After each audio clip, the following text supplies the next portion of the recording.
Hi there, and welcome to Lattes with Lou. I am Lou, and this is Tara, and she came up with the title.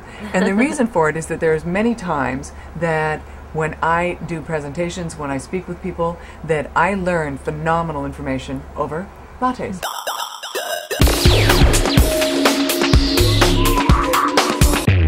What is the #1 way for a couple who they still really love each other and adore each other but have lost that connection and are trying to make their way back?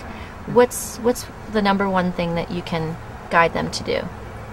For the couples who have pulled apart because of work, because of children, they still like one another, but it's kind of like things have kind of like drifted apart. Mm-hmm. Here's what I say to them. When you buy a car and you take it off the lot, you have a tank of gas. But you know that you're going to have to put more gas into the car to keep it going. Oftentimes what happens is when people get into a relationship, they develop this sad situation of complacency where they kind of go like this, oh, I can just like slide. Well, it's a very slippery slope. You have got to, take the time. You've got to make it a priority. And here's the easy behavior. Touch one another. Touching. So true. So true. Many times couples just don't even touch. Hug.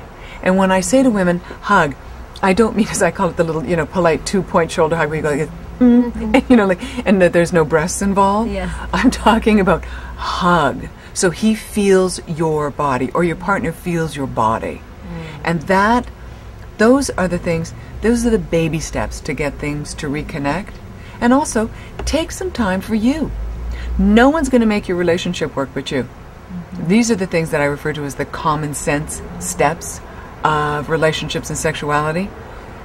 You've got to do the work. And it isn't so much work. When you first get together, you don't think it's work. You're thinking like this, yippee, I get to be with this person. Right. Then all of a sudden you go like this, oh, well, I don't, I guess I don't have to, be doing things.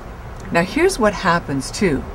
And this leads into the question of, what's the difference between having sex and making love? When you were first together, people go like this, oh my God, I was absolutely madly in love. Well, actually, the neurotransmitters that impact you when you do fall in love, they are as strong as any addictive substance. So you are addicted and you are madly in love. But thank goodness that doesn't last for forever, or we'd all starve to death.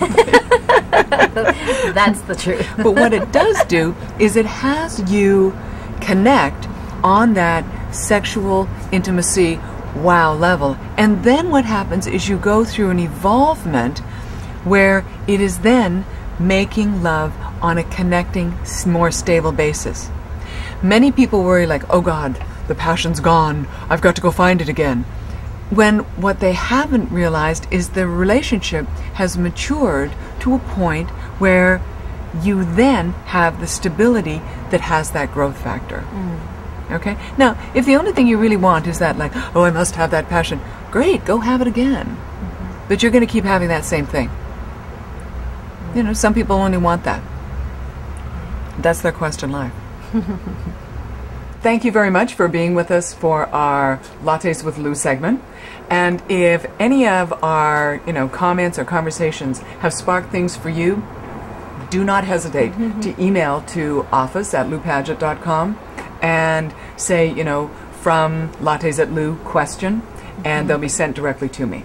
Absolutely. Okay? Do you mind, may I say something? Absolutely. If any of you out there are curious at all, if you have the opportunity and Lou's in your area or you want to fly to wherever she is, I highly recommend taking a seminar, either the group seminar, men's or ladies, or she even does, you can invite a whole bunch of ladies or men to your home for a private, right. And that is so much fun.